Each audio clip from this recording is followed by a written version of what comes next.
자, 오늘은 맥주 감사 주일입니다. 1년에 한 번 있는 맥주 감사 주일. 한국 장로교회는요, 장로교회뿐만 아니라 한국에 계신 교회들은 7월 첫 주, 오늘이죠. 7월 첫 주를 맥주절 또는 맥주 감사 주일로 지킵니다. 여러분, 구약 성경에 보면요, 하나님께서 세 가지 절기를 지키라고 성경에 말하고 있어요. 자, 출애굽기 23장 14절 같이 한번 읽어볼까요? 시작. 너는 매년 3번 내게 절기를, 몇 번 절기를 지키라고요? 몇 번요? 3번 절기를 지켜라, 이렇게 말씀하십니다. 오늘 본문에 나오는, 아까 전에 읽었죠, 무교병의 절기, 이게 6월절이고요. 그 다음 맥주절, 수장절, 요 세 가지가 나옵니다. 친절하게 PPT가 나오죠. 6월절, 맥주절, 수장절, 오늘 읽었던 본문입니다. 3번 절기를 지켜라, 이렇게 이야기하는 거예요. 그래서 오늘 우리가 지키려고 모여있는 이 맥주 감사절은요, 구약 성경에서 지켜라 이렇게 명령하신 그 맥주절 절기이기 때문에, 그래서 우리는 이 맥주 감사절을 지킨다 이렇게 여러분들에게 설교를 하면요, 잘못한 겁니다. 여러분들이 또 그렇게 이해하면 또 잘못 이해하고 있는 거고요. 구약에서 맥주절을 지키라고 했기 때문에 교회가 맥주절을 지킨다면 교회는 뭐 더 지켜야 됩니까? 6월절도 지켜야 되고 수장절도 지켜야 됩니다. 혹시 여러분 교회 다니시면서 6월절 교회에서 절기 지켜보셨어요? 혹시 지켜보신 분? 아무도 손 안 드시네요. 6월절 저는 지켜봤어요. 이분은 이단에서 오신 겁니다. 하나님의 교회 거기선 지키고 있어요. 6월절. 그래서 안 속으시네요. 그래서 우리는 6월절도 수장절도 안 지킵니다. 그냥 맥주절 지키는 거예요. 왜 한국 교회가 6월절도 안 지키고 수장절도 안 지키는데 왜 맥주절을 지키는 걸까요? 여기에 이제 오늘 여러분들과 풀어야 될 설교의 내용입니다. 여러분들도 잘 아시다시피 추수감사절 들어보셨죠? 추수감사절. 추수감사절은 성경이 말하는 절기가 아닙니다. 그냥 미국의 메이플라워호라는 배를 타고 신앙의 자유를 찾아 떠났던 청교도들이 추수해서 하나님 앞에 감사해서 만든 절기가 추수감사절이에요. 그 전통을 그대로 한국교회가 이어받아서 추수감사절 지켰습니다. 미국에서 오신 선교사님들이 지켰으니까 그대로 따라했던 거예요. 마찬가지로 이 맥주절, 맥주감사절이라고 지키는 이 절기도요, 성경에서 이름은 나오지만 우리가 지키는 이 맥주절은 한국 교회의 전통적인 감사절입니다. 한국 교회만의 전통적인 감사절이에요. 맥주 감사절은 이모작을 하던 우리나라의 농경 문화와 아주 깊은 관련이 있습니다. 우리나라는 전반기에는 봄에 보리를 추수했고 후반기 가을에는 쌀을 추수했고, 그래서 농경 문화 속에서 살았던 그 믿음의 선배들은요, 보리를 추수하고 난 다음에 이 반년 동안 보리를 추수할 기간 동안 하나님이 우리에게 베풀어 주신 그 은혜에 감사드리면서 또 남은 반년도 하나님께서 은혜로 인도해 주실 것을 소망하면서 보리를 추수했기에 성경에 보니까 맥주절이 있는 거예요. 그래서 이 맥주절이라는 단어를 차용해서 감사절기를 우리 믿음의 선배들이, 한국교회의 믿음의 선배들이 만들어서 지켰던 것이 맥주 감사절입니다. 자, 오늘 읽은 본문에 나오는 맥주절이란 엄밀히 따지면 유대인들, 유대교회의 절기입니다. 구약 성경에 나오는 절기에 대해서 제대로 이해하려면 우리는 구약 성경과 신약 성경의 연결고리를 제대로 찾아서 이해를 해야 됩니다. 여러분, 구약에 나오는 이야기를요, 그냥 그대로 적용해버리면 안 됩니다. 누구를 통과해서? 예수님을 통과해서 여러분 우리가 적용을 해야 돼요. 구약에 나오는 이야기를 구약 절기로만 이해하는 것이 아니라 누구를 통과해서? 예수님을 통과해서 구약의 절기의 실제적인 의미를 우리가 찾아야 돼요. 자, 골로새서 2장 16절 17절 제가 읽어드리겠습니다. 그러므로 먹고 마시는 것과, 이거는 만찬이죠. 먹고 마시는 것. 예수님도 제자들과 만찬을 하셨습니다. 성만찬. 먹고 마시는 것과 절기나 초하루, 월삭이라고 성경에 나옵니다. 구약에 초하루, 안식일 이후로 누구든지 너희를 비판하지 못하게 하라 이렇게 이야기하면서 17절 같이 한번 읽어봅시다. 시작. 이것들은 장래일의 그림자이나 몸은 그리스도의. 자, 여기 먹고 마시는 거, 절기, 초하루, 안식일, 구약의 유대인들이 행했던 그런 모든 일들인데 이것들을 행하는 것이 17절에 장래일의 그림자이나 몸은 그리스도의 것인데 17절 말씀도 읽으면 무슨 말이지 이런 느낌이 듭니다. 장래일의 그림자나 몸은 그리스도의 것이니라. 그래서 여러분 좀 쉬운 성경들을 다른 번역본들을 보면요 17절 여러분 새 번역에 보면 이런 것은 장차 올 것의 그림자일 뿐입니다. 그 실체는 그리스도에게 있습니다. 이것도 이해는 되지만 좀 더 쉽게 번역한 쉬운 성경이라는 것 한번 읽어볼까요? 시작. 이런 것들은 오실 그리스도를 보여주는 그림자의. 구약 성경에 말하는 그 절기들은요 오실 예수님을 보여주는 뭐라고요? 그림자라는 거예요. 실체는 예수님이라는 겁니다. 따라서 우리는 구약 성경을 볼 때에 단순히 구약 성경 본문에 대한 객관적인 안경만 가지고 구약 성경을 보는 것이 아니라 누구를 통하여? 예수님을 통과해서 예수님을 통해서 주어지는 그 의미가 무엇인지 찾아야 한다는 것입니다. 구약 성경에도 여러분 예수라는 이름이 등장합니다. 누누이 이야기했지만 여호수아도 예수입니다. 호세아도 예수입니다. 여러분 약간 좀 말을 흐리게 하면 똑같아요. 여호수아 이렇게 되는 거예요. 호세아도 예수아고요. 예수님도 우리는 예수 부르는데 유대인들은 예수아 이렇게 부릅니다. 똑같은 말이에요. 똑같은 말, 똑같은 단어입니다. 예수님의 모형이에요. 호세아도 예수님의 모형, 그림자, 여호수아도 예수님의 그림자. 실체는 예수님이에요. 그래서 우리가 여호수아를 보면서 여호수아가 가나안 땅을 점령하고 하나님 앞에 신실한 믿음을 지켰다라는 그 의미만, 구약적인 의미만 보는 것이 아니라 여호수아를 통해서 구약을 보면서 예수님이 장차 하나님의 언약의 백성들을 영원한 가나안 땅으로 여호수아처럼 육신의 가나안 땅이 아니라 세상의 가나안 땅이 아니라 영원한 가나안 땅으로 인도하실 예수님을 여호수아를 통하여서 예수님의 실체를 보아야 되는 거예요. 호세아도 마찬가지죠.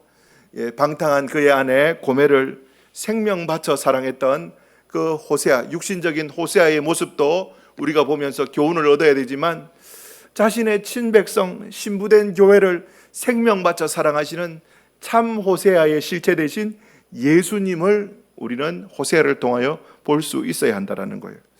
자, 우리는 오늘 맥주 감사절 감사주일로 지킵니다. 우리가 지키는 이 맥주 감사절의 정신이 유대인들이 지키는 맥주절 절기로서의 의미를 넘어서 예수님을 통과하여서 신약교회 저와 여러분들이 무슨 의미로 지켜야 하는가, 그걸 오늘 살펴볼 것입니다. 자, 맥주절이란 쉽게 말하면 출애굽한 이스라엘 백성들이 가나안 땅이라는 약속의 땅에 들어가서 첫 열매, 추수하고 첫 열매를 따서 하나님께 큰 감사를 드리는 절기가 바로 맥주절입니다. 맥주절을 제대로 이해하려면 6월절부터 제대로 이해해야 됩니다. 6월절에 대한 이해가 없이 맥주절을 제대로 이해할 수 없습니다. 이스라엘 백성들은 오랜 세월 동안 이집트에서 애굽에서 노예 생활을 했습니다. 태어났는데 아버지도 노예고 할아버지도 노예고 그래서 자기도 노예라는 거예요. 그래서 자연스럽게 노예의 삶을 받아들일 수밖에 없었습니다. 여러분, 그런 존재들이 이스라엘 백성들인데 그런 상황 가운데 살아가는 이들에게 하나님께서 모세를 통하여서 너희는 더 이상 노예가 아니라 하나님의 백성이라고 선포해 주십니다. 하나님께서 강한 손과 표심팔로 당신의 백성들을 이집트에서 구원해 주시는 거예요. 출애굽기에 보면요, 이 강팍한 그 바로에게 하나님은 10가지 재앙을 내리십니다. 피계, 이파, 악독, 우매, 흑장, 이 10가지예요. 피 재앙부터 시작해서 장자의 죽음, 흑장, 장자의 죽음까지 10가지 재앙을 내립니다. 근데 여러분, 이 10가지 재앙이 그 나일강을 피로 바꾸는 피 재앙이, 여러분, 나일강을 이 사람들은 신으로 모셨어요. 깨구리도 신으로 모셨고요, 메뚜기도 신으로 모셨고요, 다 신으로 모셨는데 그들을 싸워서 이기시는 전쟁에 능하신 하나님이다. 하나님이 승리하신다.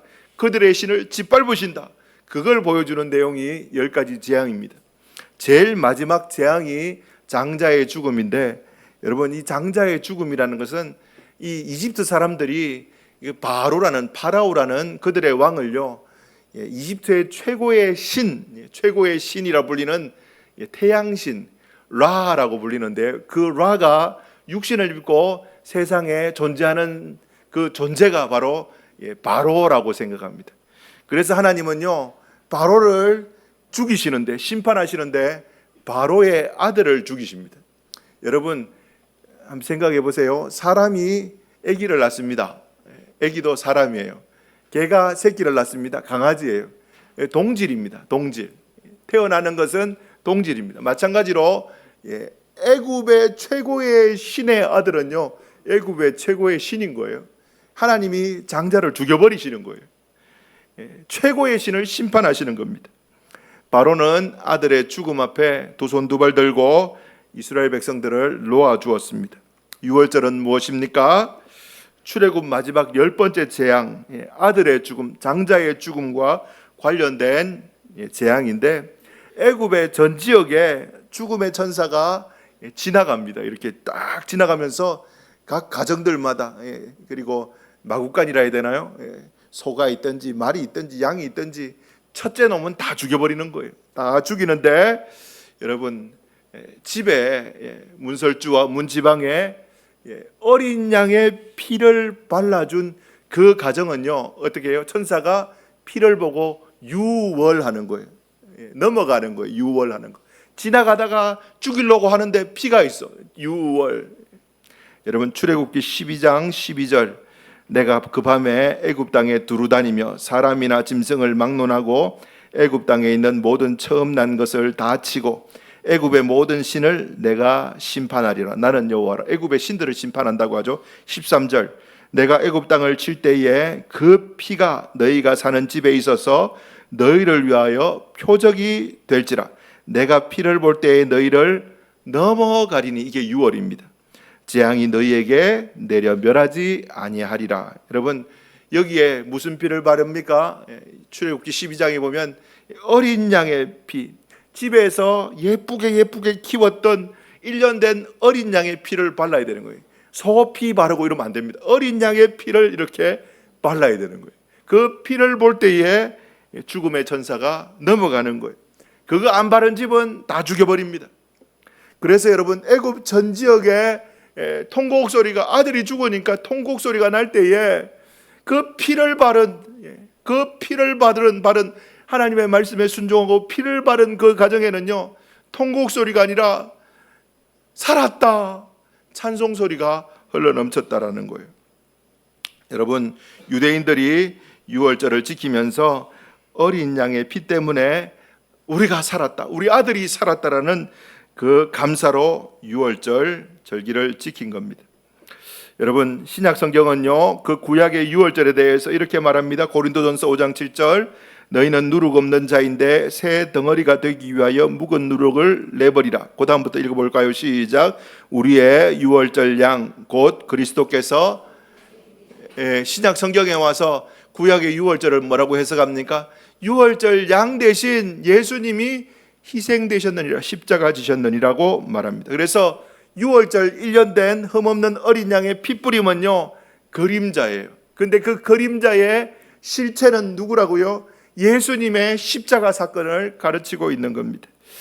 그분이, 예수님이 자신의 몸을 십자가에 내어주시고 십자가의 피로 죄인들의 마음문에, 죄인들의 마음의 문지방에 피를 발라주는 거예요. 마음의 문지방에 피를 발라주시는 거예요. 문설주에 예수님의 십자가의 보혈에 그 피가 발려있는 그 사람들은요, 더 이상 심판이 없는 거예요. 죽음의 심판이. 하나님이 심판하실 때 그 피를 보고, 예수님의 피를 보고, 그 피가 발려있는 성도들의 마음을 보고 주님이, 심판의 천사가 이렇게 건너가는 거예요. 여러분, 한번 생각해 봅시다. 자신의 집 앞에, 문 앞에 어린 양의 피를 발라 놓았어요. 근데 피를 발라 놓았는 그 집에 아버지하고 어머니하고 애들이 사는데, 집 안에 한 가족이 사는데 피를 발랐어요. 근데 그 집에 사는 사람들이 착한 사람들일 수도 있고 나쁜 사람들일 수도 있어요.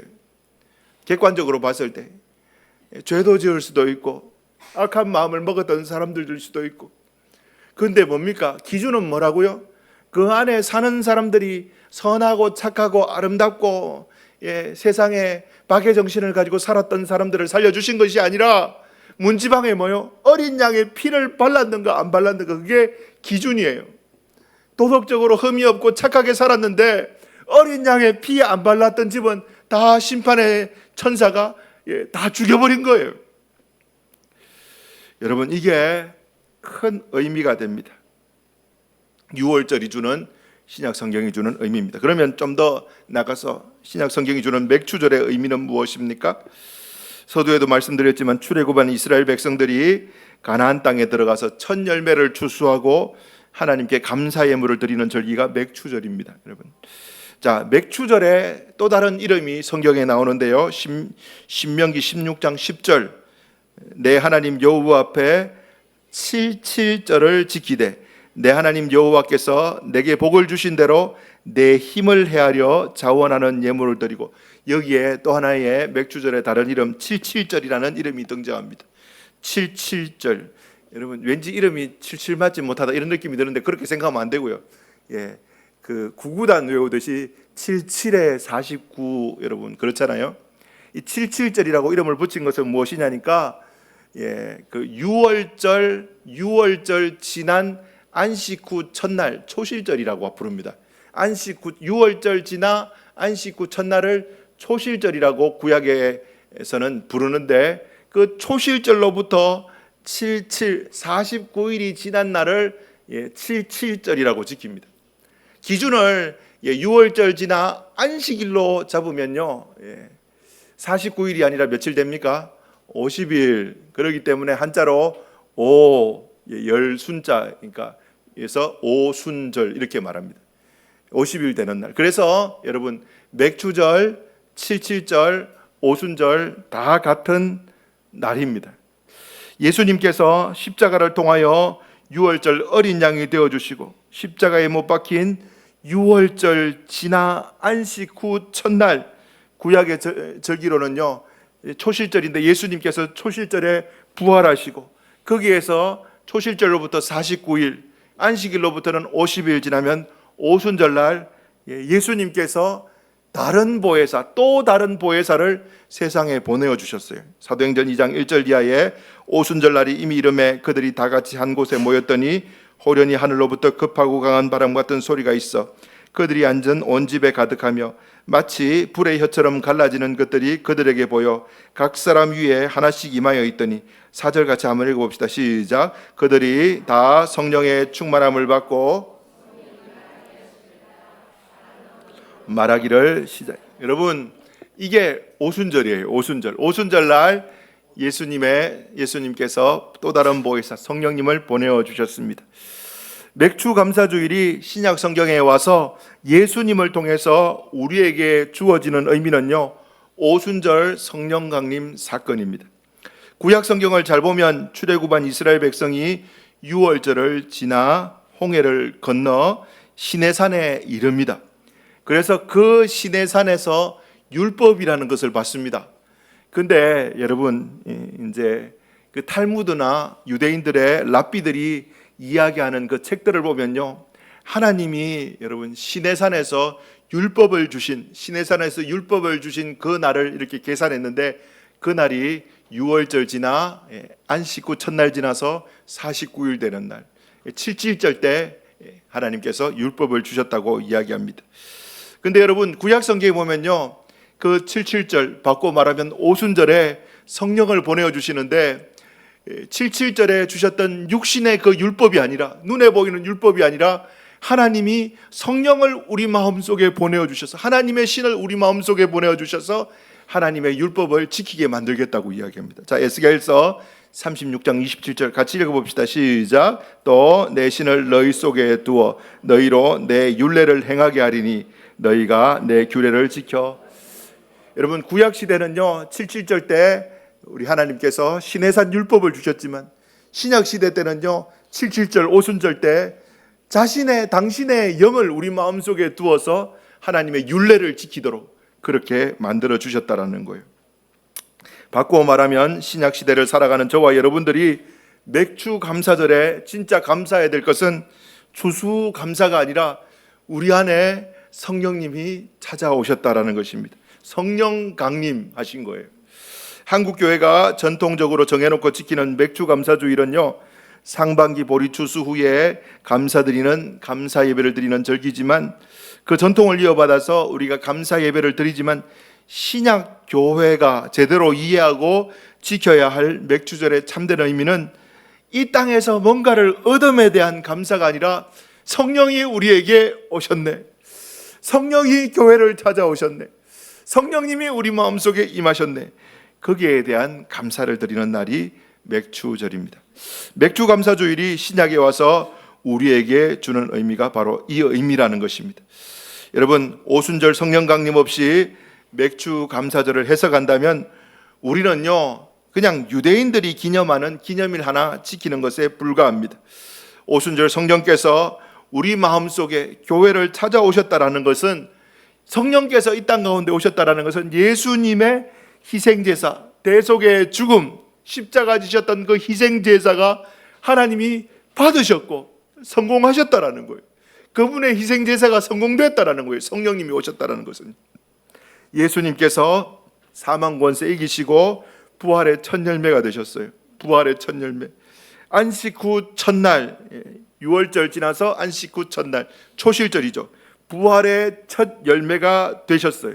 초실절에 잠자는 자들의 첫 열매가 되셨습니다. 자, 고린도전서 15장 20절 읽어볼까요? 시작. 그러나 이제 그리스도께서 죽은 자 가운데서 다시 살아나사 잠자는 자들의 첫 열매가, 예수님이 열매가 되셨어요. 잠자는 자들의 첫 열매.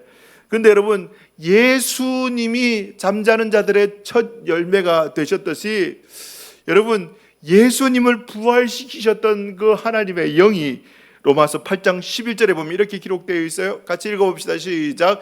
예수를 죽은 자 가운데서 살리신 이의 영이 너희 안에 거하시면 그리스도 예수를 죽은 자 가운데서 살리신 이가 너희 안에 거하시는 그의 영으로 말미암아 너희 죽을 몸도, 여러분 이게 여러분 성령을 우리 가운데 주셨다라는 것은 그냥 성령님이 임하셨네 거기서 끝나는 것이 아니라 예수님을 살리셨던 그 하나님의 영이 우리 안에서 어떻게 우리의 죽을 몸도 장차 살리실 것이다, 이걸 보여주는 메시지라는 거예요.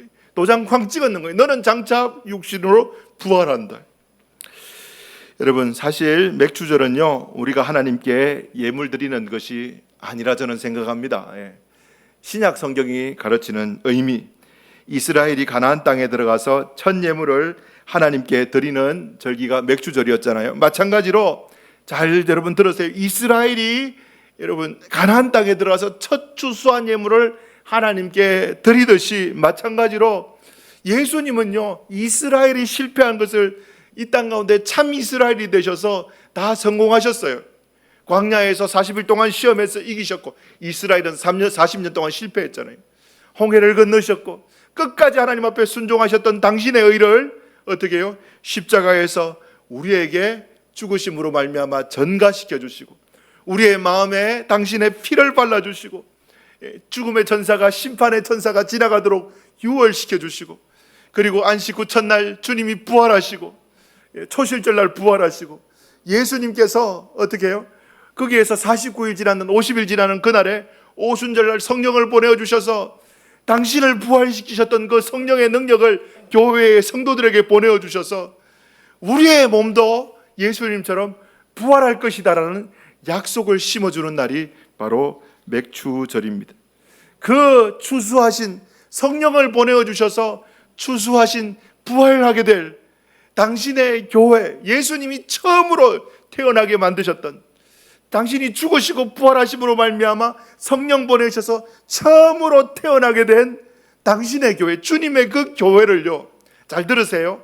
이스라엘 백성들이 가나안 땅에 들어가서 첫 열매를 하나님께 드리시듯이 예수님도 십자가에 죽으시고 부활하시고 당신의 성령을 보내셔서 이 땅 가운데서 열매 맺은 당신의 첫 열매 성령 받은 그 교회를 누구에게? 하나님께 올려드리는 절기가 저는 맥주절이다라고 신약 성경을 통해서 해석합니다. 자, 여러분 성경에 보면요, 요한계시록 14장 4절, 이 사람들은 여자와 더불어 더럽히지 아니하고 순결한 자라, 어린 양이 어디로 인도하든지 따라가는 자며 사람 가운데서 속량함을 받아 처음 익은 열매로 하나님과 어린 양에게 속한 자니. 왜 하나님께 속합니까? 예수님이 바치신 거예요. 한마디로 설명하면 맥주절은 예수님께서 성령 받은 교회를 하나님 앞에 봉헌해 드리는 겁니다. 주여, 하나님이여, 내가 십자가 지고 당신의 교회 영적 이스라엘 백성들을 만들었나이 바칩니다. 여러분, 우리가 주님이 우리를 바치셨어요. 우리를 완전히 바치셨어요. 그렇다면 바쳐진 바 된 우리가, 하나님께 봉헌함된 우리가 하나님 앞에 무엇을 드리느냐? 잘 준비해서 감사 예물을 드리는 것이 겉으로 드러나는 모습입니다. 여러분, 우리를 바친다, 하나님 나를 바칩니다, 이거는 되게 피상적인 이야기입니다. 추상적이고 피상적인 이야기입니다. 근데 추상적이고 피상적인 내용을 눈에 보이도록 구체화하는 것이 하나님 앞에 준비된 예물을 드리는 거예요. 하나님은요, 준비된 예물뿐만 아니라 예물을 드리는 사람을 받으십니다. 예물뿐만 아니라 사람을 받으세요. 자, 창세기 4장 4절 5절 같이 한번 읽어볼까요? 시작. 여호와께서 아벨과 그의 제물은 받으셨으나 가인과 그의 제물은, 여러분, 사람과 제물을 나누셨나요? 아니요. 제물 드리는 그 제물뿐만 아니라 제물 드리는 그 사람도 하나님이 받으시는 거예요. 예물 드리는 그 사람을 하나님이 받으시는 거예요. 신약 성경에 예수님께서 이렇게 말씀하시네요. 마태복음 6장 21절 같이 읽어봅시다. 시작. 내 보물 있는 그곳에 내 마음도. 여러분, 제가 어릴 때 저희 아버지는 항상 하나님 앞에 예물 드릴 때에 미리 준비해 두십니다. 성경책에 딱 꽂아 두시는데 새 돈을 딱 이렇게 환전해 가지고 드려요. 혹시 바빠서 못하면은 밤에 보면은 수건 하나 덮어놓고 다리미 가지고 돈을 이렇게 쫙쫙 펴니다. 깨끗하게 펴서 하나님, 이게 하나님께 드리는 예물입니다, 이러면서 성경책에 딱 꽂아놓고 구별해서 하나님 앞에 드리는 거예요. 하나님, 이 돈이 하나님 제 마음입니다, 드리는 거예요. 하나님 앞에 바치는 거예요. 재물 있는 그곳에 우리의 마음이 있는데 이거 하나님 것입니다, 이렇게 드리는 겁니다. 하나님이 예물뿐만 아니라 그 사람도 받는 거예요. 자, 요약하고 설교 마치겠습니다. 맥주절은 6월절 어린 양, 맥주절은 6월절 어린 양 예수님이 희생제사를 성공하셨고, 예수님이 초실절에 부활하셨고, 맥주절, 오순절, 칠칠절 같은 말이죠. 맥주절에 성령을 보내어 주셔서 교회를 세우시고, 주님의 공로로 추수된 당신의 교회를, 백성을 예수님께서 하나님께 바치는 날, 우리는 예수님을 통하여 하나님께 바쳐진 존재, 하나님께 속한 자가 되었으니 우리가 하나님 앞에 예물 드림이 하나님, 내가 하나님께 속한 자입니다라는 것을 겉으로 드러내는 표징이라는 것입니다. 나를 하나님께 바치는 것을 상징하는 것이 저와 여러분들이 땀 흘려 모은 감사 예물을 정성스럽게 드리는 것입니다. 맥주절을 여러분 제가 좀 이렇게 분주하게 설명을 했습니다만은 절기설교입니다. 절기설교, 여러분 이거 똑같은 거 작년에도 했어요. 여러분 혹시 기억하십니까? 우리 교인들 중에서 작년에 제가 했던 설교 기억하시는 분들 계시더라고요. 안 계셔야 되는데 계셔서 뜨끔합니다. 근데 계시더라고요. 목사님 그 작년에 하셨던 설교 맞습니다, 이야기하는데 작년에 했던 설교 약간 조금 수정한 건데 잘 만들었어요. 제가 볼 때는 맥주절에 대해서 우리나라에 웬만한 책들 이만큼 요약한 책들 없을 거예요. 부탁드립니다. 유튜브 통해서 반복해서 들으시고 맥주절이 가르치는 그 실제적인 의미가 무엇인지 잘 파악하고 진짜 맥주절에 하나님이 기뻐하시는 참된 예물을 여러분 자신을 드리는 우리 성도님들 되시기를 부탁드립니다. 아멘.